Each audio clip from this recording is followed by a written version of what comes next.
이제 우리 다 같이 일어나셔서 나는 예배자입니다 찬양하심으로 예배를 드리겠습니다.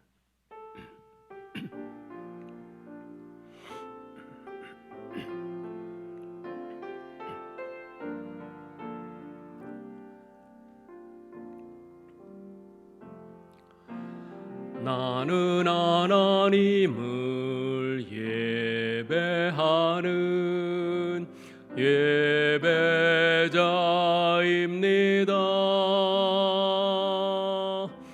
내가 서 있는 곳 어디서나 하나님을 예배합니다.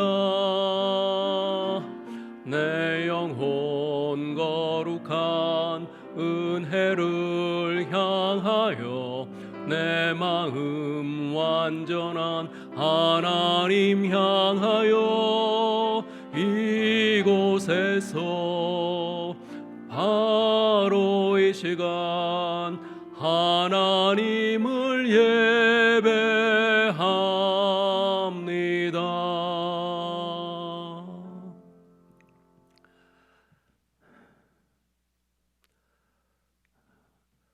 거룩하신 하나님 아버지, 이 코로나19 바이러스 사태로 인하여 우리 성도들이 이 예배당에 함께 모여 예배드리지 못하지만 우리 주님께서 이 시간 각 가정에서 영과 진리로 예배하는 우리 모든 성도들과 함께 하시며 저희들의 예배를 기쁘게 받으실 줄 믿습니다. 눈에 보이지 아니하시는 하나님께서 우리의 예배의 자리에 함께 임재해 계시고 성령으로 역사하시고 우리의 예배를 받으시는 것을 우리가 믿음의 눈으로 바라보면서 주님께 영과 진리로 경배하게 하여 주옵소서. 주님께서 홀로 영광 받으시기를 원하며 우리 주 예수 그리스도의 이름으로 기도하옵나이다. 아멘. 다 같이 찬송가 27장 부릅니다.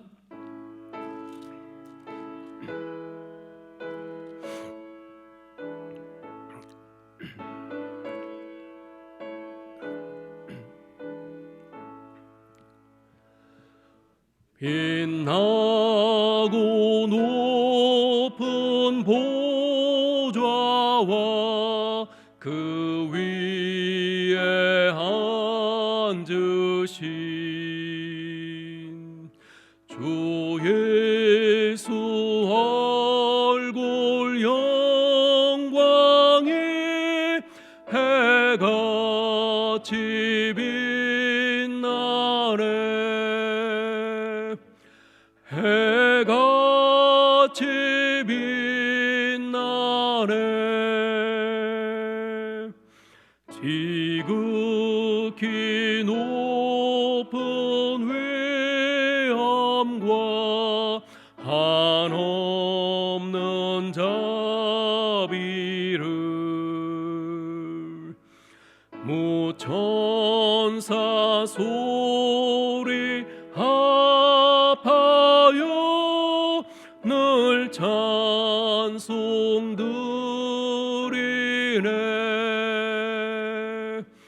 늘 찬송드리네.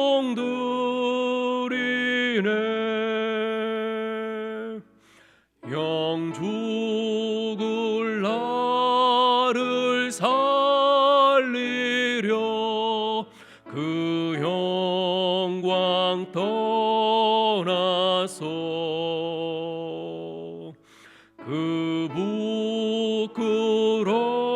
부끄러운 십자가 날 위해 지셨네. 날 위해 지셨네. 나 이제 생명이 있음은 주님의 은혜요. 저 사망 권세 이기니 기쁨 넘치네 큰 기쁨 넘치네 주님의 보좌 있는데 전한 몸 이르러 그 영광 몸소 배울 때 내 기쁨 넘치리 내 기쁨 넘치리 아멘.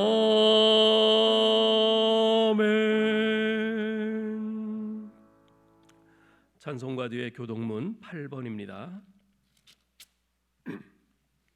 교동문 8번 시편 14편입니다.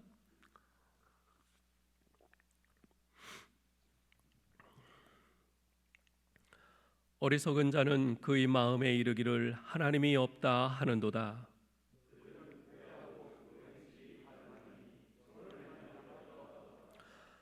여호와께서 하늘에서 인생을 굽어 살피사 지각이 있어 하나님을 찾는 자가 있는가 보려 하신즉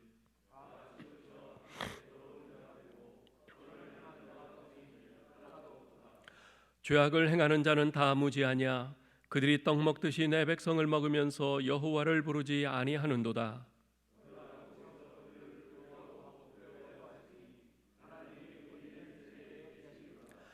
너희가 가난한 자의 계획을 부끄럽게 하나 오직 여호와는 그의 피난처가 되시도다. 여호와께서 그의 백성을 포로된 곳에서 돌이키실 때에 야곱이 즐거워하고 이스라엘이 기뻐하리로다. 아멘. 다 같이 사도신경으로 신앙 고백하겠습니다. 전능하사 천지를 만드신 하나님 아버지를 내가 믿사오며 그 외아들 우리 주 예수 그리스도를 믿사오니 이는 성령으로 잉태하사 동정녀 마리아에게 나시고 본디오 빌라도에게 고난을 받으사 십자가에 못 박혀 죽으시고 장사한 지 사흘 만에 죽은 자 가운데서 다시 살아나시며 하늘에 오르사 전능하신 하나님 우편에 앉아 계시다가 저리로서 산자와 죽은 자를 심판하러 오시리라. 성령을 믿사오며 거룩한 공회와 성도가 서로 교통하는 것과 죄를 사하여 주시는 것과 몸이 다시 사는 것과 영원히 사는 것을 믿사옵나이다. 아멘. 다 같이 자리에 앉으셔서 363장 찬송하시겠습니다. 363장.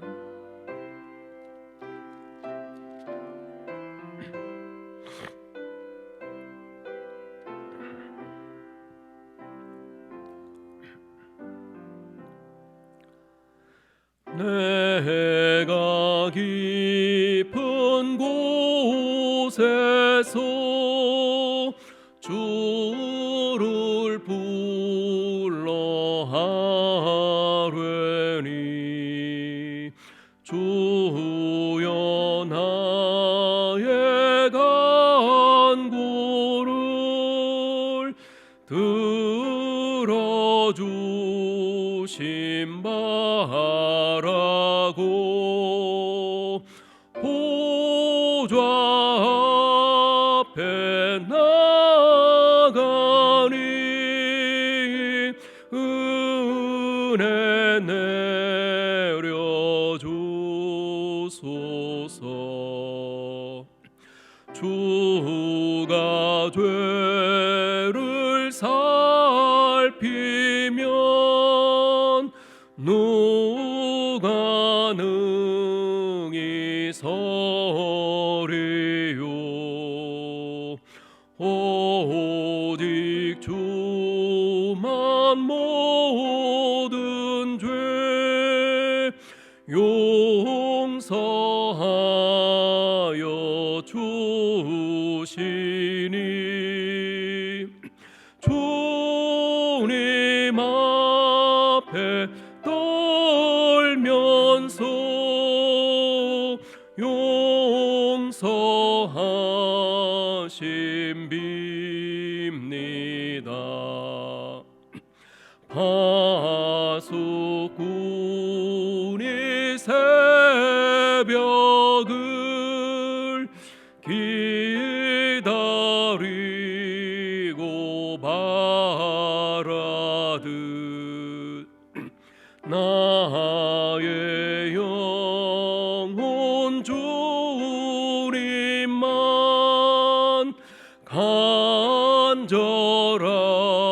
간절하게 바라네.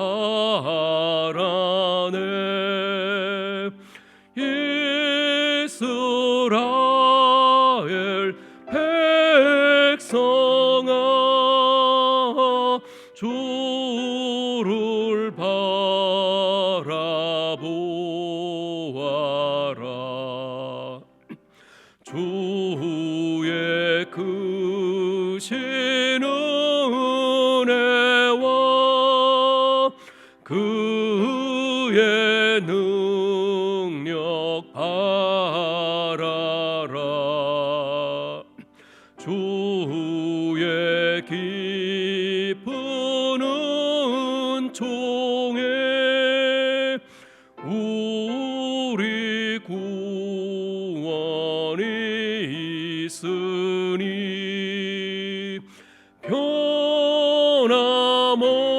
변함없는 주님만 믿고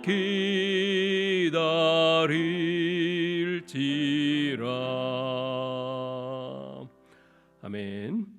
이 시간에 우리를 대표해서 정준하 장로님 기도해 주시겠습니다.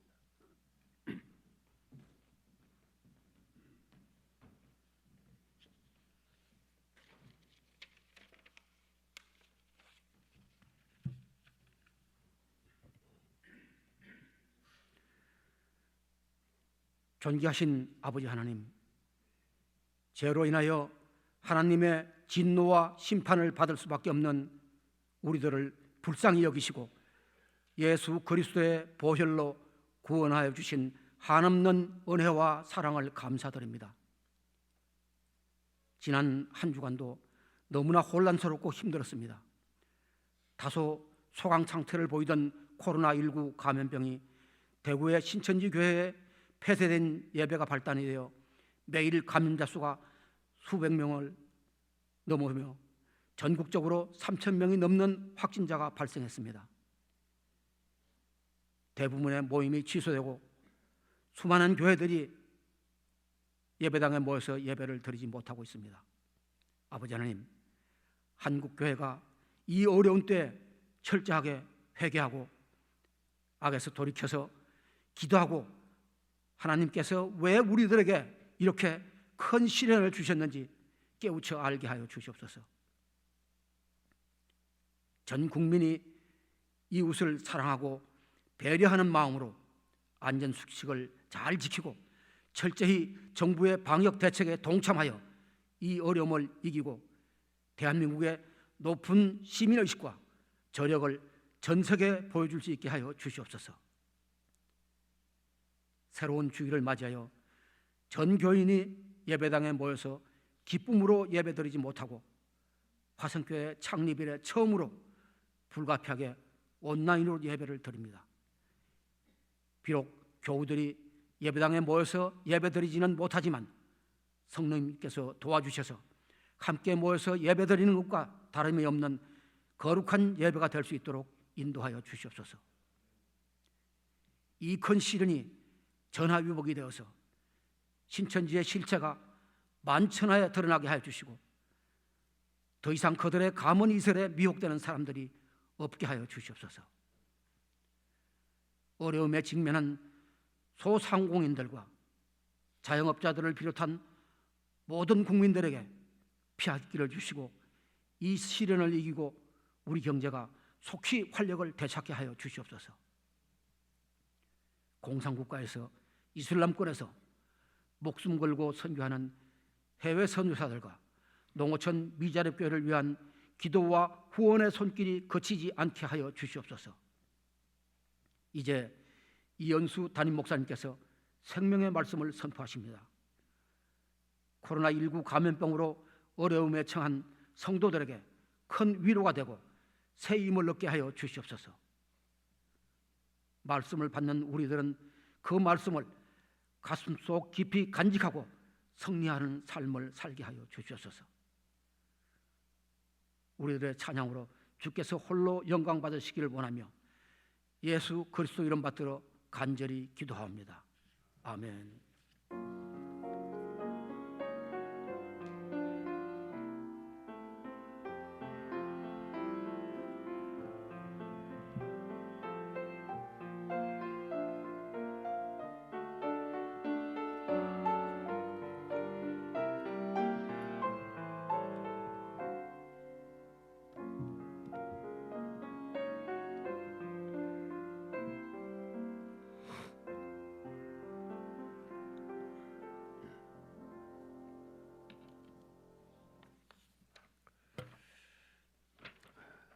몇 가지 교회 소식을 전해드리겠습니다.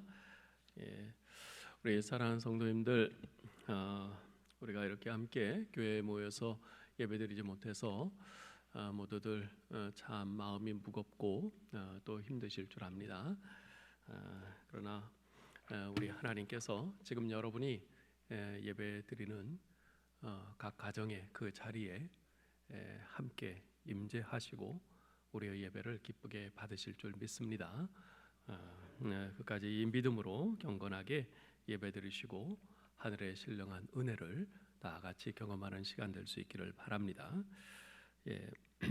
특별히 지금 갈수록 이 바이러스가 확산되고 있으니까 우리 성도님들 이렇게 다니실 때 꼭 마스크를 착용하시고 좀 스스로 감염되지 않도록 이렇게 안전에 많이 유의하실 수 있기를 바랍니다.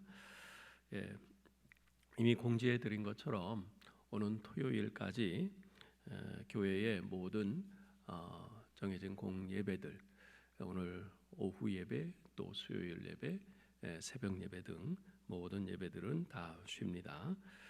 그리고 수요 예배는 홈페이지나 유튜브를 통해서 인터넷 예배를 드릴 수 있도록 그렇게 설교 영상을 제공하도록 그렇게 하겠습니다. 그리고 평신도 성경 공부와 전도 폭발 훈련 그리고 학습 세례 문답 공부를 잠정적으로 연기합니다. 우리 성도님들 양해 바라고요. 특별히 오늘은 3월 첫 주일 가정 예배 주일입니다. 오후 예배는 여러분 이제 주보에 그 가정 예배문이 있으니까 그 가정 예배문을 통해서 집에서 식구들과 함께 가정 예배를 드릴 수 있기를 바랍니다. 그리고 2020년 단기 선교 신청 안내를 드리는데요. 본래 3월 8일까지로 이제 모집을 하기로 했는데 한 주 늦춰서 3월 15일까지로 신청 마감을 하도록 하겠습니다. 그리고 어머니 학교 서남 20기 4월에 예정되어 있었는데 코로나19 이 바이러스 사태로 인해서 잠정적으로 보류되었습니다. 추후 일정은 나중에 공지해 드리겠습니다. 그리고 2020년 교회 요람이 나왔는데요. 우리 구역장님들을 통해서 각 가정에 한 부씩 그렇게 배부해 드리도록 하겠습니다. 우리 교우 소식이 있는데요. 임복석 권사님, 조병식 성도님 장녀 조세름 자매 결혼 예식이 오는 토요일 낮 12시에 헤리츠 웨딩 컨벤션 5층에서 있습니다. 교회에서 버스가 오전 10시 30분에 출발합니다.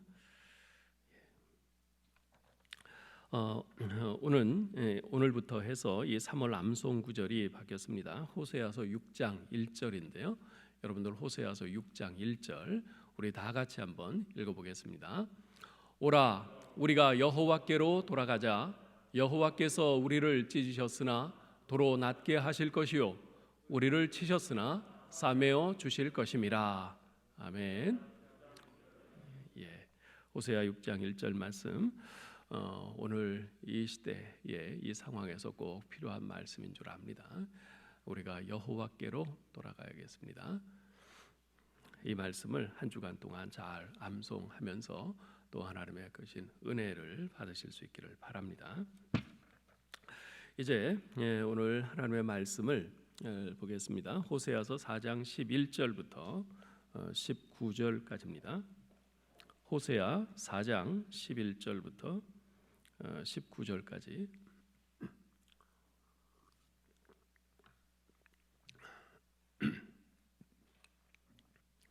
제가 봉독하겠습니다. 음행과 묵은 포도주와 새 포도주가 마음을 빼앗느니라.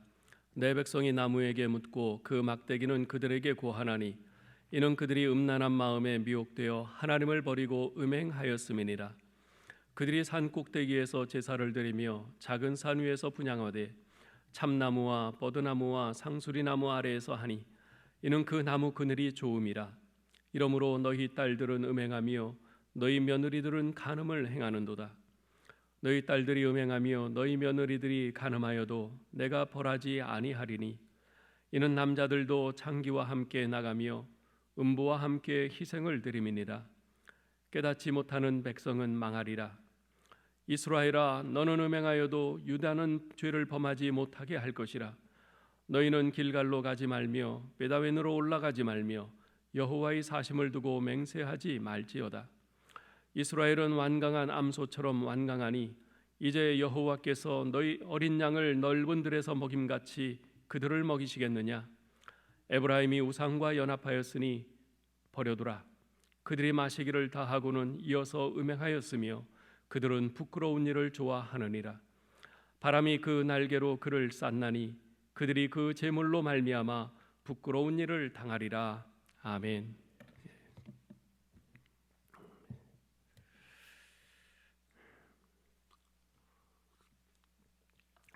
우리가 호세아서를 계속 보고 있는데요.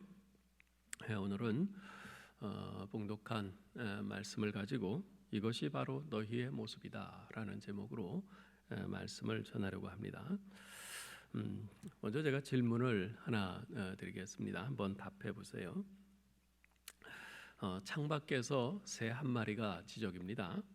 근데 A라는 사람이 그걸 보고 새가 즐겁게 노래하네라고 말합니다. B라는 사람은 새가 슬피 우네라고 말을 해요. 그런가 하면 C라는 사람은 저놈의 새 되게 시끄럽게 짹짹거리네라고 말을 해요. 자, 누가 맞습니까? 그 새가 즐겁게 노래하는 게 맞습니까? 슬피 우는 게 맞습니까? 아니면 시끄럽게 짹짹거리는 게 맞습니까? 세 사람 모두 맞습니다. 왜냐하면 그들의 답변은 모두 현재 그들의 각자 마음 상태를 대변하는 것이기 때문에 그렇습니다. 지금 코로나19 바이러스 사태로 인해서 온 국민들이 긴장하며 불안해하고 있는데요. 특히 전체 확진자의 85% 이상이 나온 대구 경북 지역 주민들은 엄청난 공포와 공황 상태에 빠져 있습니다. 그러자 전국 각지에서 힘내라 대구 경북 외치면서 수많은 국민들이 온정이 가득히 담긴 성금과 여러 물품들을 기탁하면서 그들을 위로하고 격려하고 있습니다. 그런가 하면 다른 한쪽에서는 마스크를 수만 장, 수십만 장씩 쌓아놓고는 4배, 5배씩 값을 올려서 파는 사람들이 있습니다. 또 오는 4월 15일에 있을 국회의원 총선거에 출마하는 각 당의 후보자들은 생전에 한 번도 메어보지 않았을 그 방역통을 어깨에 메고 지하철역, 버스, 길거리 등에서 열심히 방역을 하면서 지나가는 시민들의 눈도장을 찍고 있습니다. 멀쩡히 걸어가는 행인들을 막아서서는 손에 일일이 손소독제를 뿌려주는 그런 후보도 있습니다. 그 모든 사람들의 모습을 보면서 이번 코로나19 바이러스 사태를 보는 각 사람들의 마음을 엿볼 수 있었습니다. 고통당하는 사람들과 함께 그 고통을 조금이라도 나누어주고 싶어하는 긍휼의 마음을 가진 사람들이 있는가 하면 이 상황을 대박을 터뜨려 한몫 단단히 잡을 기회로 여기는 탐욕의 마음을 가진 사람들도 있습니다. 그런가 하면 말할 수 없이 큰 고통을 당하고 있는 국민들이 오로지 표로만 보이는 그런 사람들도 있습니다. 이처럼 많은 경우 겉으로 표현된 우리의 말과 행동은 현재 우리 내면의 마음이 어떠한지를 보여줍니다. 지금 내 마음을 빼앗고 있는 것은 무엇인지, 우리의 마음이 무엇에 사로잡혀 있는지에 따라서 우리의 말과 행동도 달라질 수밖에 없는 것이죠. 오늘 본문이 지적하고 있는 것이 바로 그것입니다. 앞서 1절로 10절에서 이스라엘 백성들을 우상 숭배와 음행에 빠지도록 이끈 장본인인 제사장들에게 초점을 맞추었다면, 오늘 본문은 그 제사장들의 잘못된 지도를 받은 백성들을 집중적으로 조명하고 있습니다. 말로는 하나님을 믿는다고 하면서도 정작 행동으로는 하나님이 계셔야 할 자리에 우상을 만들어 섬기며 깊은 음행에 빠져있던 이스라엘 백성들의 모습을 적나라하게 보여주는 것이지요. 하나님께서는 이것이 바로 너희의 모습이다, 이것이 바로 너희의 모습이다 하시며 그들의 실체를 낱낱이 드러내십니다. 너희가 누구 제사장, 선지자, 다른 사람들 잘못을 지적하고 그들 탓할 것 없다, 이것이 바로 너희들의 민낯이다, 이 말씀을 하십니다. 자, 그런데 진짜 문제는 단순히 겉으로 드러난 그들의 우상 숭배와 음행에 있지 않았습니다. 우상 숭배와 음행은 해서는 안 되는 죄악인 것은 틀림없지만 사람인 이상 실수할 수도 있습니다. 진짜 문제는 그들의 마음이었습니다. 그들이 가나안 족속들에게 깜빡 속아서 어쩌다 우상에게 가서 절하고 점치고 음행한 것이 아니라 근본적으로 그들의 마음을 그것들에 빼앗겨 버린 것입니다. 여러분 11절을 보시기 바랍니다. 음행과 묵은 포도주와 새 포도주가 마음을 빼앗느니라 라고 말씀해요. 17절 18절도 보세요. 에브라임이 우상과 연합하였으니 버려두라. 그들이 마시기를 다하고는 이어서 음행하였으며 그들은 부끄러운 일을 좋아하느니라. 이스라엘 백성이 가나안 땅에 정착해서 살기 시작하면서 목축이 중심이었던 예전과는 달리 이제는 농사가 그들의 절대적인 삶의 방식이 되었습니다. 다른 것은 몰라도 농사만큼은 포기할 수 없는, 반드시 성공해야만 하는 중요한 것이었습니다. 믿을 만한 것은 그것밖에 없으니까요. 광야에서처럼 하나님께서 매일 만나를 내려주시는 것도 아니고 매출하기를 몰아오시는 것도 아니니 이제는 순전히 자기들 힘으로 농사지어서 먹고 살아야 하지 않겠습니까? 그래서 이제는 농사가 가장 중요해졌고, 따라서 비가 내리냐 내리지 않느냐가 절대적인 것이 되었습니다. 유목 생활을 할 때는 비가 내리지 않으면 비가 오는 곳으로 양떼를 몰고 이동하면 되었어요.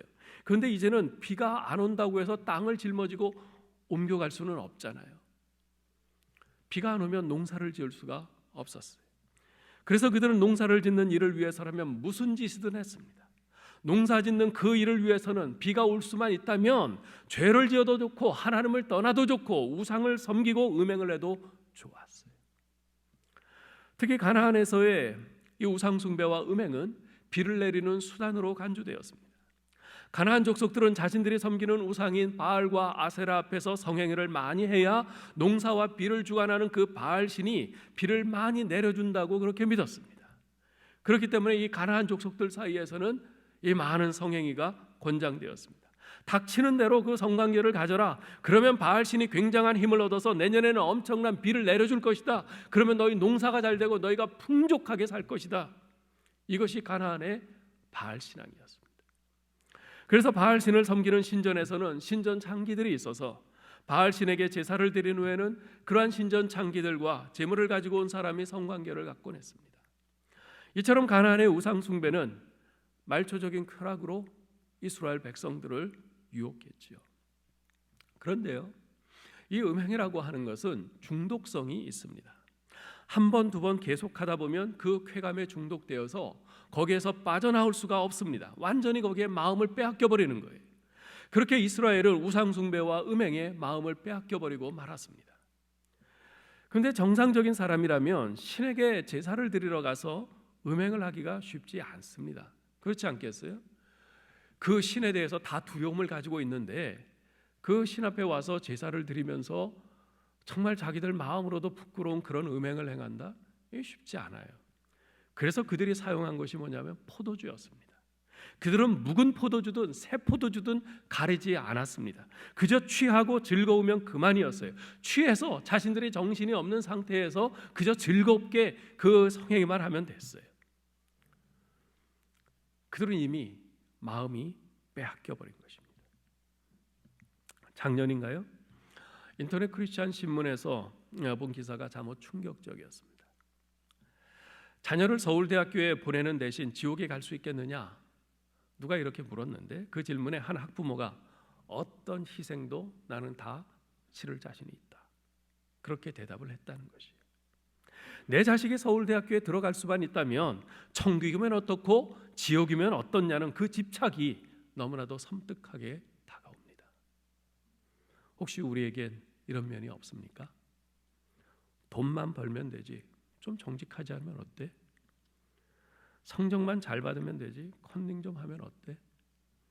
내 자식 좋은 학교에만 가면 되지 교회 좀 안 나오면 어때? 예배 좀 빠지면 어때? 그렇다면 우리는 이 세상의 허망한 우상들에게 이미 마음을 빼앗긴 것입니다. 12절도 보시기 바랍니다. 내 백성이 나무를 향하여 묻고 그 막대기는 저희에게 고하나니 이는 저희가 음란한 마음에 미혹되어 그 하나님의 수하를 음란하듯 떠났음이니라. 이스라엘 백성들, 하나님의 백성들이죠. 하나님의 백성들이 어려운 일이 있으면 어디로 가야 합니까? 하나님의 말씀 앞으로 가야 합니다. 그런데 이들은 하나님의 말씀 앞에 나아가지 않고 나무와 막대기에게 나아가서 답을 묻습니다. 물론 가나안 사람들은 그것들을 나무나 막대기라고 부르지 않고 아세라니 아스타롯이니 하는 그럴듯한 신의 이름을 붙였습니다. 그러나 호세아는 이 신상들을 나무와 막대기라고 부르면서 경멸합니다. 조소합니다. 이스라엘 백성들은 어째서 하나님의 말씀 앞으로 나아가지 않고 그러한 나무나 막대기 같은 신상 앞에 나아가서 복을 구걸한 것일까요? 그 까닭은 그들이 음란한 마음에 미혹되었기 때문입니다. 이미 우상 숭배와 음행에 마음을 빼앗긴 것입니다. 여러분 13절도 보세요. 그들이 산 꼭대기에서 제사를 드리며 작은 산 위에서 분향하되 참나무와 버드나무와 상수리나무 아래에서 하니 이는 그 나무 그들이 좋음이라. 이스라엘 백성들은 사방 천지를 전부 우상 숭배의 장소로 만들었습니다. 산 꼭대기건 작은 산이건 참나무건 버드나무건 상수리나무건 상관없었어요. 먼 눈에는 뭐만 보인다는 말처럼 우상 숭배와 음행의 마음을 빼앗기니까 어디를 가든지 무엇을 보든지 그 생각밖에는 나지 않는 것이에요. 이 나무를 봐도 저 나무를 봐도 저 산을 봐도 이 언덕을 봐도 전부 그런 우상 숭배와 음행의 그런 일을 할 수 있는 그런 행동을 할 수 있는 그런 마음만 갖게 되는 것이. 여러분, 내가 평소에 내 마음에 무엇을 담고 있는가, 무슨 생각을 하는가가 참으로 중요합니다. 예전에 제가 미국에서 목회할 때 저희 교회에 집회를 놓은 어느 목사님이 있었어요. 그분은 참 자전거를 굉장히 좋아하는 분이에요.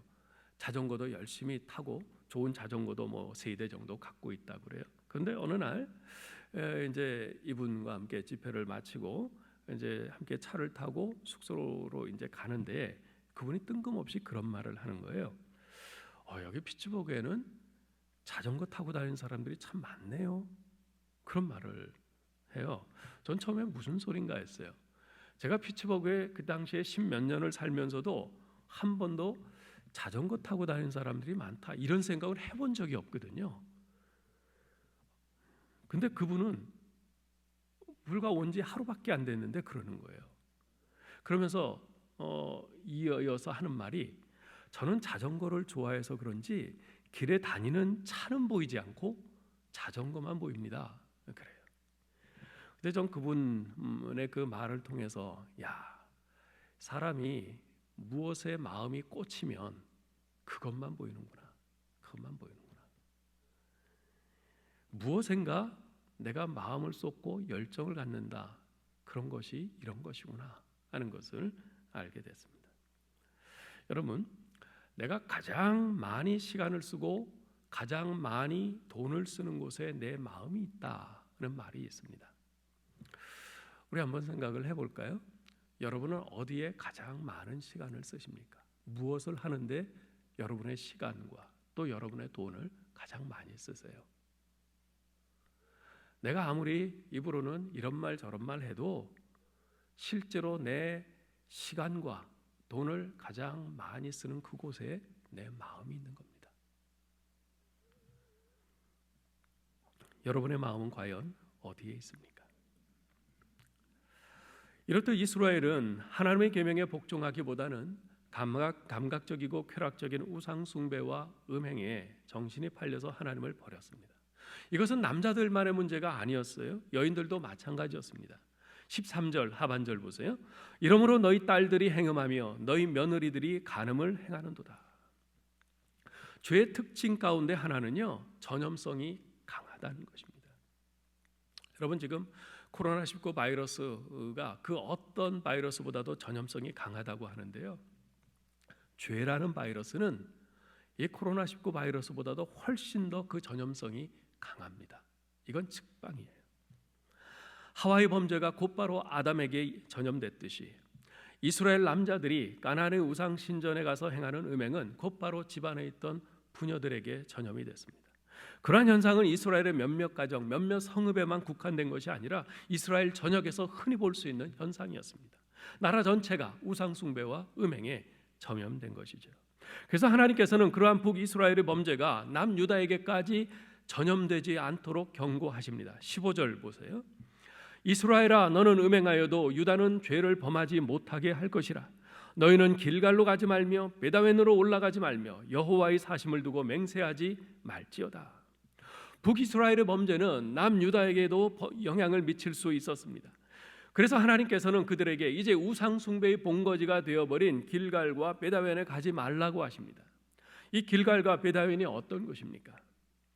길갈은요, 본래 이스라엘이 요단강을 건너서 가나안에 들어온 후 12개의 돌을 취해서 기념비를 쌓고 할례와 유월절을 지키면서 하나님의 언약 백성으로서의 자세를 새롭게 했던 곳입니다.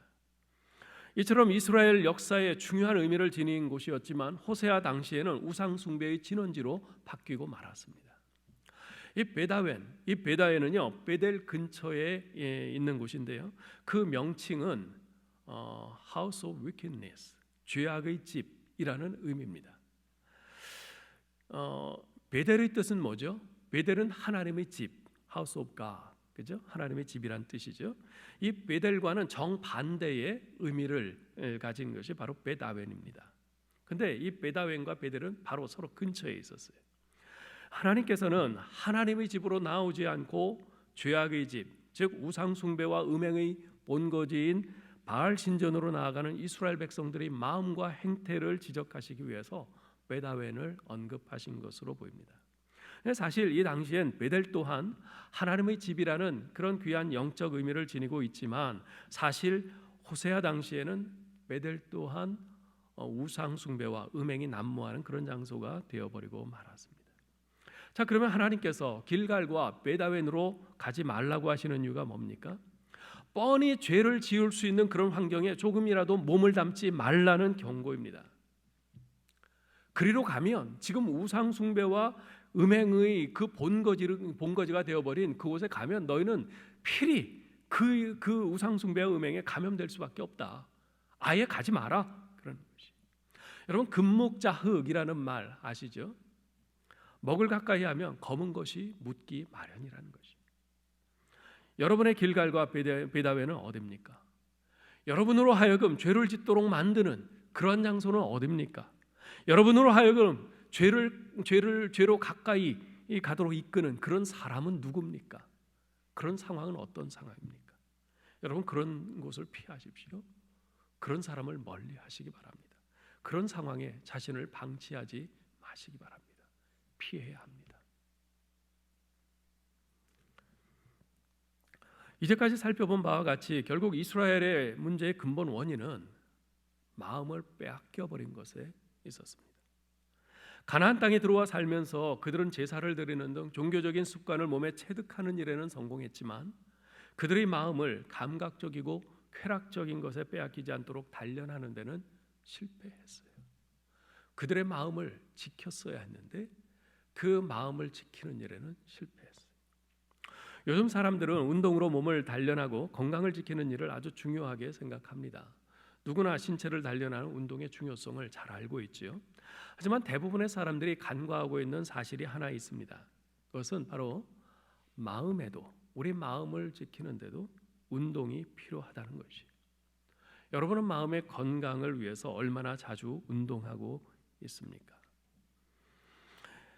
신라권을 쓴 존 밀턴은 이렇게 말합니다.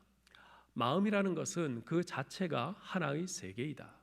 지옥을 천국으로 바꾸고 천국을 지옥으로 바꿀 수 있는 것이 바로 마음이다. 우리가 마음을 건강하게 단련하지 않으면 우리는 쉽게 죄에 감염이 되고 그 죄의 현장으로 달려가고 마음을 빼앗기게 되고 그 결과 천국이 지옥으로 바뀌는 삶을 살게 됩니다. 그래서 잠언 4장 23절에서는 이렇게 권면합니다. 무릇 지킬 만한 것보다 더욱 내 마음을 지키라. 생명의 근원이 이에서 남이니라. 여러분이 지키려고 애쓰는 것들은 무엇입니까? 그러한 것들에 비해서 여러분의 마음을 지키기 위해서는 여러분은 어떤 노력을 하고 있습니까? 마음은 생명의 근원이라고 하는데 이 마음을 지키기 위해서 여러분은 어떤 대가를 치르고 있는가 그 말입니다. 잠언 16장 32절에서는 이렇게 말합니다. 노하기를 더디하는 자는 용사보다 낫고 자기의 마음을 다스리는 자는 성을 빼앗는 자보다 나으니라. 마음을 지키는 것이 얼마나 어려운지에 대해서 지적하는 말씀입니다. 자, 그러면 이토록 지키기 어려운 이 마음을 우리가 죄에 빼앗기지 않도록, 죄에 중독되지 않도록, 감염되지 않도록 어떻게 우리 마음을 지킬 수 있을까요? 조선 정조 때 문인인 유한준 선생이 쓴 글에 이런 말이 있습니다. 사랑하면 알게 되고 알면 보이나니 그때 보이는 것은 전과 같지 않으리라. 무슨 말입니까? 지금 이스라엘 백성들의 마음이 우상 숭배와 음행에 빼앗긴 것은 그것들이 가장 좋게 보였기 때문입니다. 한마디로 미혹되었기 때문입니다. 그리고 그들이 그렇게 미혹된 까닭은 하나님에 대한 사랑 없이 그저 의무적인 종교 생활에 매여 있었기 때문입니다. 만일 그들에게 하나님을 사랑하는 마음이 있었더라면 그들은 아무리 가나안의 종교와 문화가 매력적이라 해도 그것들의 마음을 빼앗기진 않았을 겁니다. 저희 집에 그 작은 스누피 인형이 하나 있어요. 무려 나이가 35살 된 인형입니다. 제가 연애할 때 제 아내에게 사준 인형이거든요. 지금 너무 오래되어서 하얗던 색도 약간 노르스름하게 변색이 되었고요. 지금 뭐 별로 볼품 없어 보이는 이제 그런 상태입니다. 그런데도 아내는 그 인형을 절대 버리지 않아요. 그 안에 정말 순전했던 제 사랑이 담겨 있으니까. 그리고 또 저를 사랑하니까. 그처럼 낡고 볼품없는 인형이지만 그 어떤 새롭고 좋은 인형보다도 더 좋게 보이는 거죠. 사랑하면 알게 되고 알면 보이나니 그때 보이는 것은 전과 같지 않으리라. 그래서 예수님께서는 가장 크고 첫째 되는 계명을 묻는 율법사에게 마태복음 22장 37절 38절에서 이렇게 말씀하셨습니다. 내 마음을 다하고 목숨을 다하고 뜻을 다하여 주 너희 하나님을 사랑하라 하셨으니 이것이 크고 첫째 되는 계명이요. 어떤 계명들을 그 수많은 613가지 되는 그 계명들을 다 지키는 것 그것이 중요한 것이 아니라 하나님을 사랑하는 것이 관건이라는 것입니다. 하나님을 사랑하는 마음이 없이 그 계명을 지키는 것은 우리로 하여금 종교적인 형식주의, 외식주의에 그저 빠져들게 할 뿐이라는 것이. 하나님을 사랑하는 것이 우리의 마음을 길갈에 매다면에 빼앗기지 않고 지킬 수 있는 그 비결인 것입니다. 자, 그런데 하나님을 사랑하되 마음을 다하고 뜻을 다하고 목숨을 다하여 사랑하라고 하세요. 전인격적으로 하나님을 사랑하라는 말씀입니다. 근데 이 말씀은 참으로 무리한 요구처럼 보입니다. 실제로 우리가 이렇게 하나님을 사랑하는 것이 쉽지 않지요. 그래서 많은 분들은 이 말씀을 내 삶에 실제로 적용해서 살아야 할 그런 말씀으로 생각하기보다는 그저 성경책 안에 있는 정답 정도로 생각하고 넘어갑니다. 그러나 우리가 기억해야 할 것이 있습니다. 하나님께서 우리에게 내 마음을 다하고 뜻을 다하고 목숨을 다하여 나를 사랑하라 이렇게 요구하시는 까닭은 그분이 먼저 우리를 그렇게 사랑하셨기 때문입니다.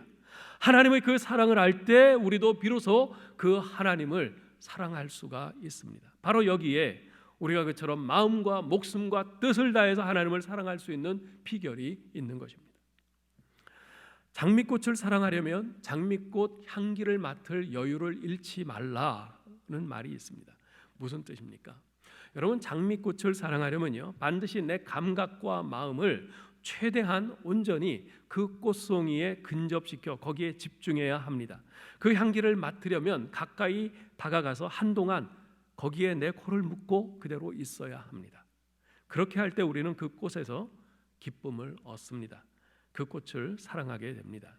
마찬가지입니다. 하나님을 사랑하고 그 사랑으로 내 삶이 충만해지도록 하려면 내 마음이 하나님의 그 사랑의 실체 앞에 다가가 충분히 머물러야 합니다. 십자가가 그래서 중요한 것입니다. 왜냐하면 십자가는 하나님이 우리를 얼마나 사랑하시는지에 대한 가장 구체적인 표현이기 때문에 그렇습니다. 하나님이 아무리 사랑하신다고 말을 해도 우리는 보이지 않는 하나님 잘 느끼질 못해요. 하나님이 우리를 생명 바쳐 주실 만큼 그렇게 사랑하신다 해도 우리는 그것을 잘 감각을 못해요. 그런데 그 하나님의 사랑이 구체적으로 표현된 그 십자가를 보면 하나님이 나를 이렇게 사랑하셨지 비로소 조금 더 느끼게 되는 것입니다. 그래서 로마서 5장 8절에서 사도 바울이 이렇게 말했죠. 우리가 아직 죄인 되었을 때 그리스도께서 우리를 위하여 죽으심으로 하나님께서 우리에게 대한 자기의 사랑을 확증하셨느니라. 바로 이 말씀, 이것을 표현해 주는 것이 십자가인 것입니다.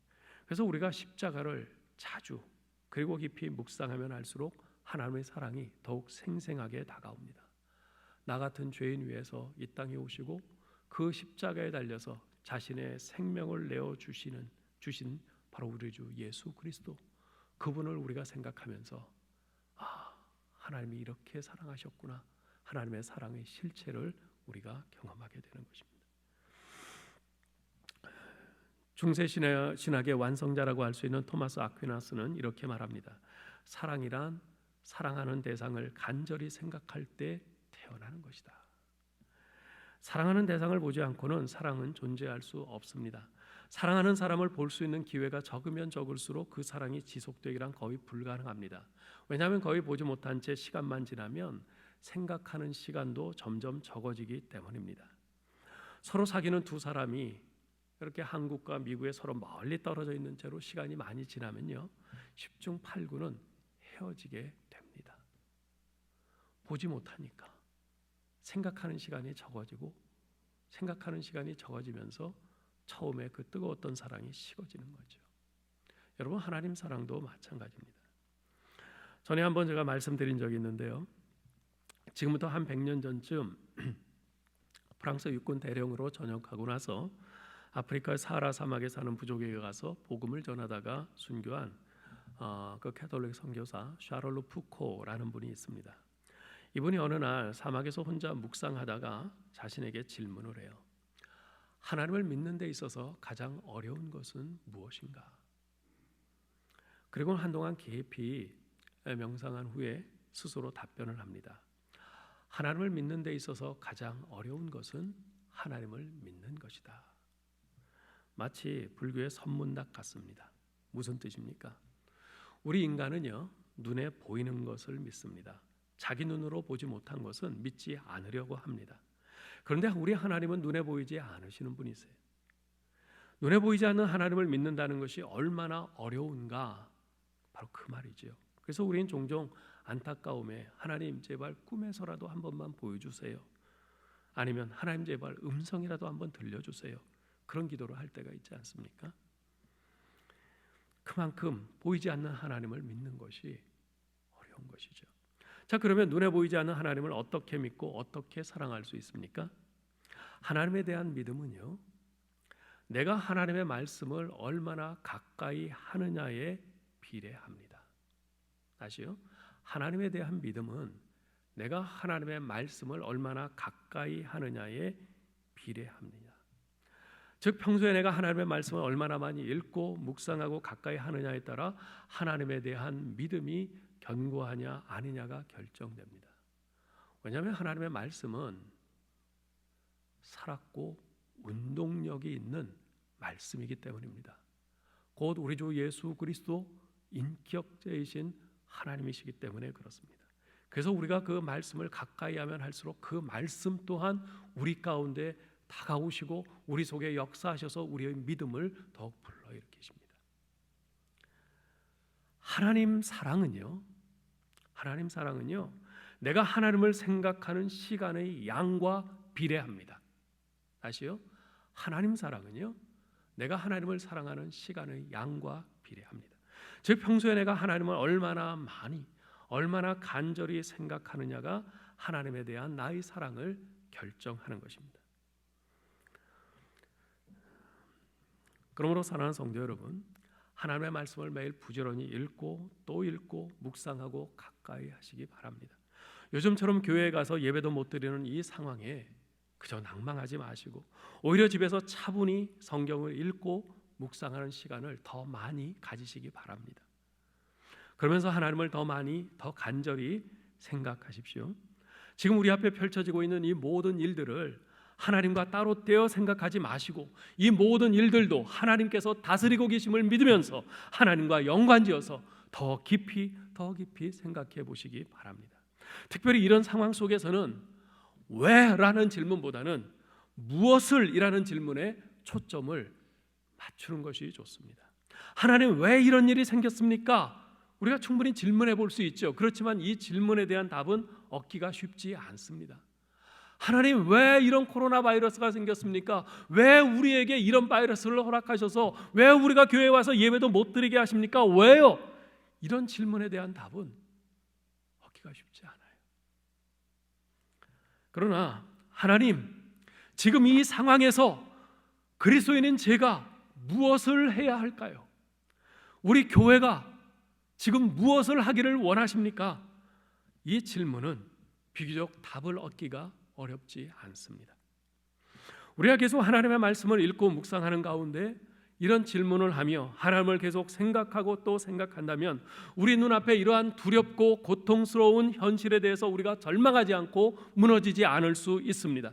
오히려 우리 영혼을 깊이 감싸는 하나님의 사랑으로 말미암아 우리의 마음을 굳건히 지키면서 이러한 위기를 오히려 하나님이 기뻐하시고 선하시고 온전하신 그 뜻을 이루는 기회로 삼을 수 있을 것입니다. 사랑하는 우리 화성교회 성도 여러분, 우리의 모습이 어떤 모습입니까? 눈에 보이지 않는 그 작은 바이러스 하나로 인해서도 여지없이 무너지고 공황 상태에 빠지고 두렵고 불안한 이럴 수밖에 없는 것이 우리의 연약한 모습입니다.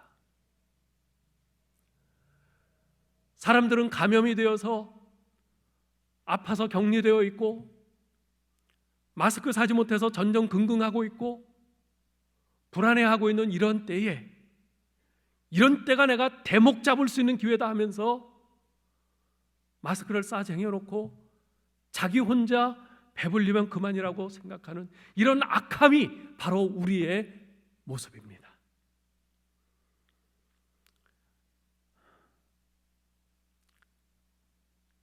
백성들의 대표라고 하면서 평소에는 백성들을 위하는 것처럼 온갖 감언이설을 다 말하지만 그러나 실제로 백성들을 표로밖에 보지 않는 그런 사람들, 그런 모습이 또한 우리의 모습입니다.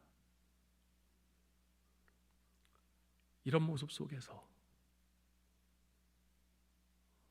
우리가 자꾸 이런 것만 보고 이런 생각만 하면 서로 욕하게 되고 남 탓하게 되고 절망하게 됩니다. 우리도 그렇게 괴물로 변해가게 됩니다. 그러나 로마서 12장 21절에서 주님께서는 사도 바울을 통해서 우리에게 악에게 지지 말고 선으로 악을 이기라 말씀하셨습니다.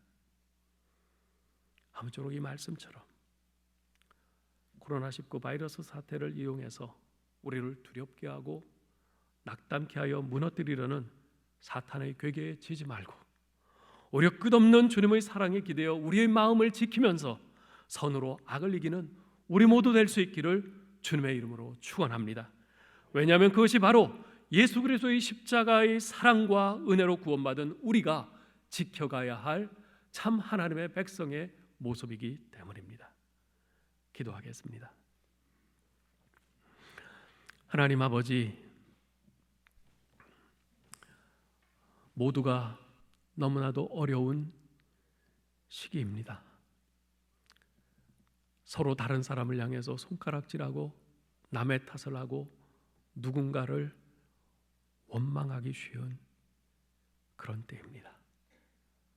주여, 이런 상황 속에서 너도 나도 죄악된 본능을 쫓아 자기 한 몸 살고자, 자기 배 불리고자, 자기만 안전하고자 하는 그러한 마음으로 치닫기 쉬운 상황입니다.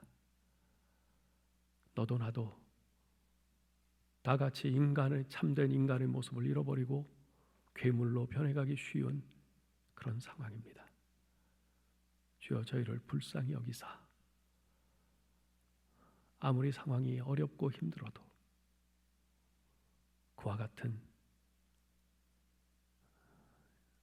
죄악의 자리로 길갈과 베다웬으로 나아가지 않게 하시고 그러한 괴물로 변해가지 않게 하여 주시옵소서. 우리의 본 모습은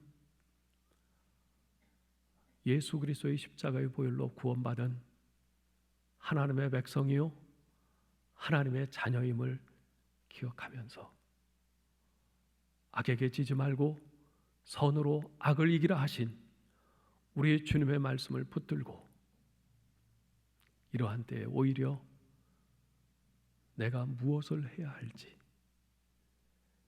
주님의 이름으로 일컬음 받는 우리 교회가 이렇듯 어려운 시대에 어려움 가운데 있는 사람들을 위해서 무엇을 해야 할지 주님께 묻고 기도하면서 주님의 인도하심을 따라 믿음의 용기를 가지고 나아가게 하여 주시옵소서.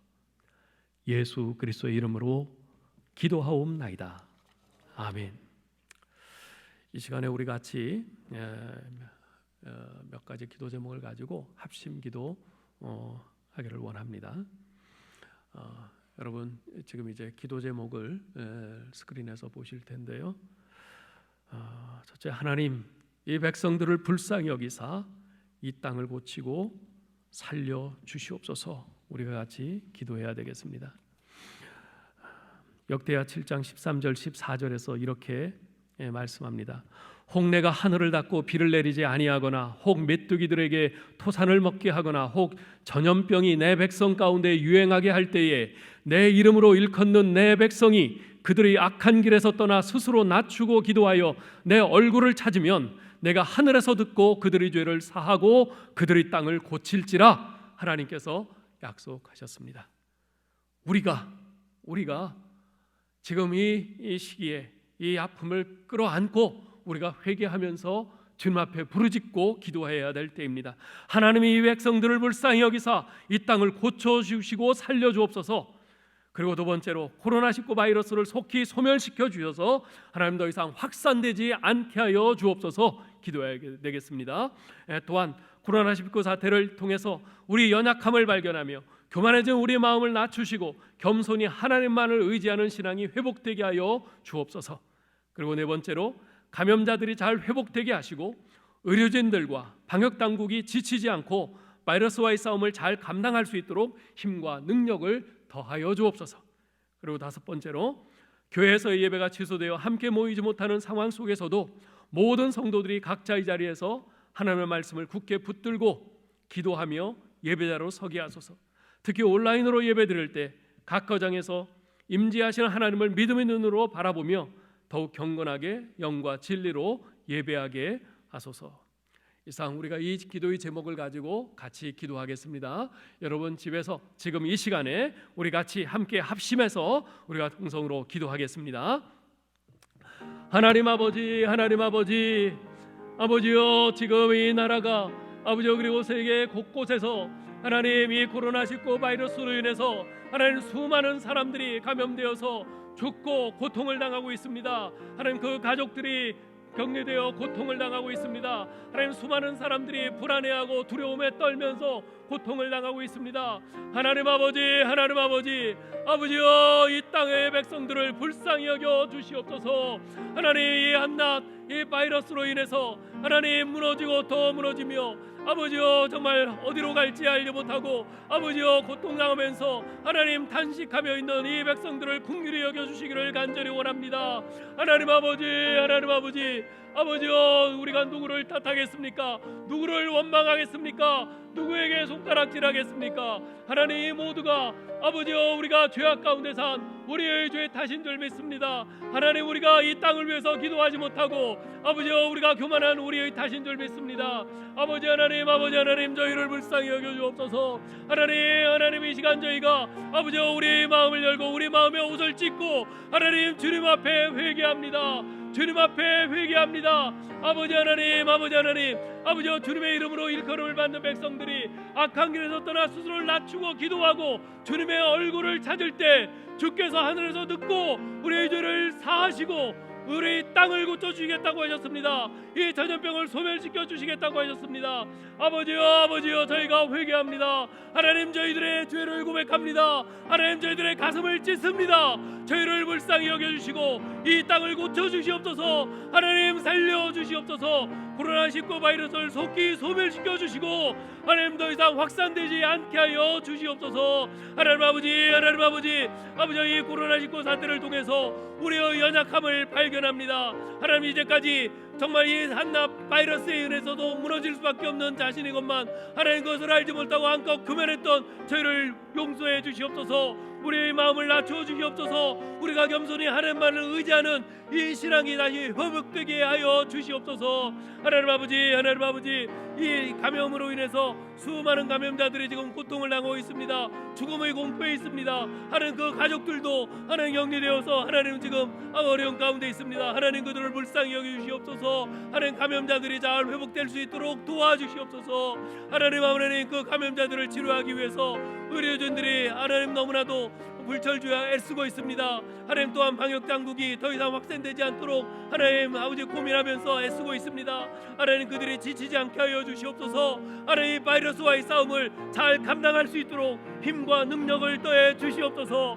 하나님, 하나님 이로 인해서 하나님 경제가 위축되고 하나님 사람들의 삶이 비정상적으로 되어가면서 핍배되어 가고 있습니다. 서로를 불신하고 있습니다. 하나님 아버지 불쌍히 여겨주시고 하나님 속히 아버지 이 바이러스 사태가 안정되어서 하나님 사람들이 다시 정상적인 생활을 할 수 있도록 도와주시옵소서. 하나님 특별히 경제적으로 많은 어려움을 겪고 있는 사람들에게 긍휼히 여기시고 하나님 그들을 불쌍히 여기시며 우리가 서로를 또 돕고 우리가 함께 마음을 모으고 아버지 이럴 때 어려울 때 같이 나누고 하나님 우리가 하나 될 수 있도록 도와주시옵소서. 하나님 서로의 어려움을 내 아픔으로 껴안고 아버지 서로를 일으켜줄 수 있도록 도와주시옵소서. 하나님 아버지 우리가 참된 인간성을 회복할 수 있도록 도와주시옵소서. 하나님 아버지 특별히 교회에서의 예배가 취소되어서 함께 드리지 못하는 상황입니다. 하나님 이 상황 속에서 아버지 이제까지 이 예배를 지켜 우리 많은 성도들 하나님 가슴 아픈 눈물을 흘리고 있을 줄 압니다. 하나님 아버지여 우리 모든 성도들을 위로해 주시옵소서. 아버지 눈물을 닦아 주시옵소서. 하나님 그 마음을 보듬어 주시옵소서. 하나님 이런 상황 속에서도 우리들이 아버지여 우리의 삶의 자리 우리의 예배의 자리에 함께 하시고 임재하시는 우리 하나님을 믿으면서 아버지 그 하나님께 우리 하나님의 말씀을 굳게 붙들고 기도하며 예배자로 서게 하여 주시옵소서. 하나님 특별히 우리가 이 온라인 예배를 드릴 때 아버지 이 예배가 아버지 우리 하나님의 성령께서 역사하시사 우리가 함께 교회에서 모여 예배 드릴 때와 똑같은 하나님 그 이상의 은혜를 하나님 허락해 주시기를 간절히 바라고 원합니다. 그래서 각 가정에 임재하시는 하나님을 믿음의 눈으로 바라보면서 더욱 경건하게 온 가족이 영과 진리로 하나님 앞에 예배드리게 하여 주옵소서. 하나님 저희들의 예배를 기쁘게 받으시고 하나님 우리 모든 성도들에게 하늘의 신령한 은혜를 그 어느 때보다도 더욱 갑절로 허락해 주시옵소서. 주님의 그 은혜로 우리가 이 어려운 때를 이겨나갈 수 있게 하시고 살게 하여 주시옵소서.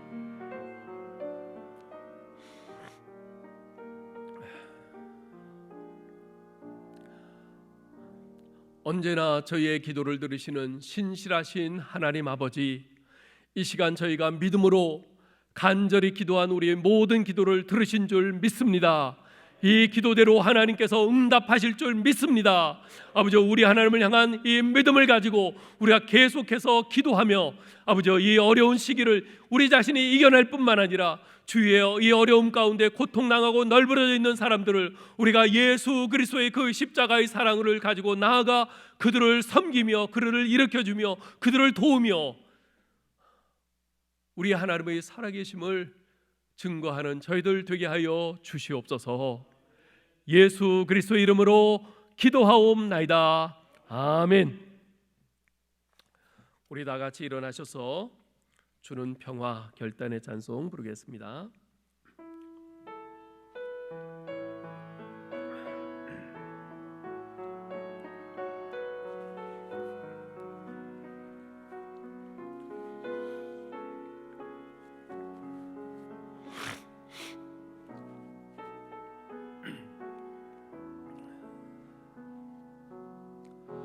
주는 평화 막힌 담을 모두 하셨네. 주는 평화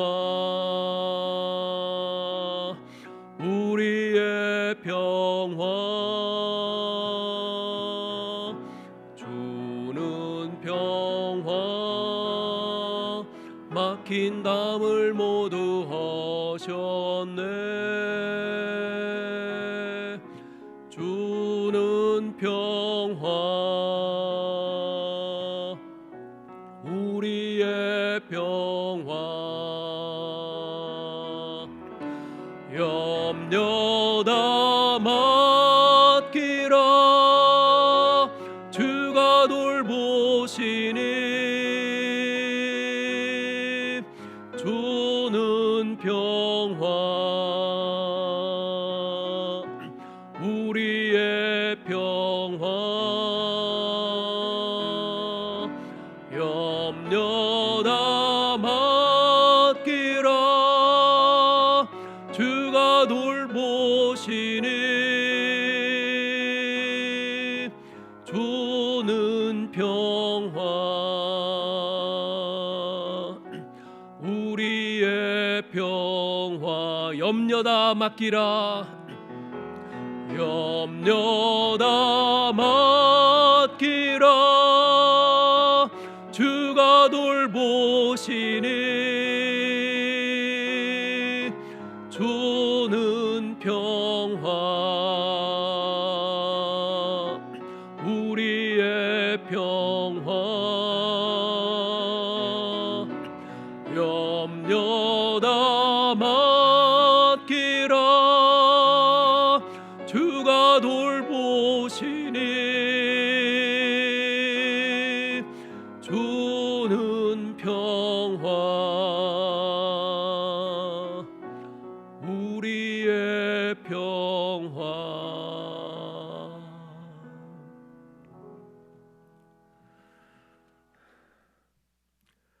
지금은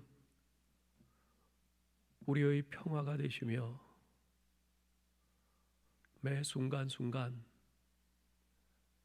눈동자같이 우리를 아끼시고 지키시고 돌보시는 우리 주 예수 그리스도의 은혜와 하나님의 극진하신 사랑하심과 성령님의 교통하시고 위로하심이 두렵고 불안하고 긴장됨의 연속인 이 하루하루 속에서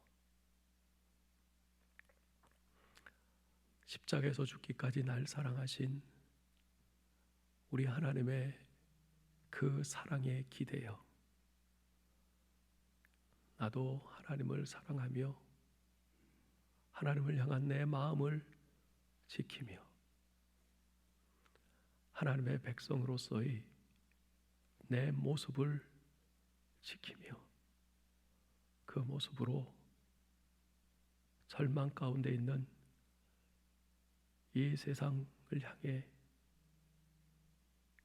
우리 주님의 그 사랑의 손길을 뻗치고 보듬고 위로하며 우리 하나님의 하나님 되심을 증거하기를 소원하는 사랑하는 주님의 모든 백성들 머리 위에, 각 가정 위에, 그리고 고통당하고 있는 이 땅의 모든 백성들 머리 위에 이제로부터 영원까지 함께 하실지어다. 아멘.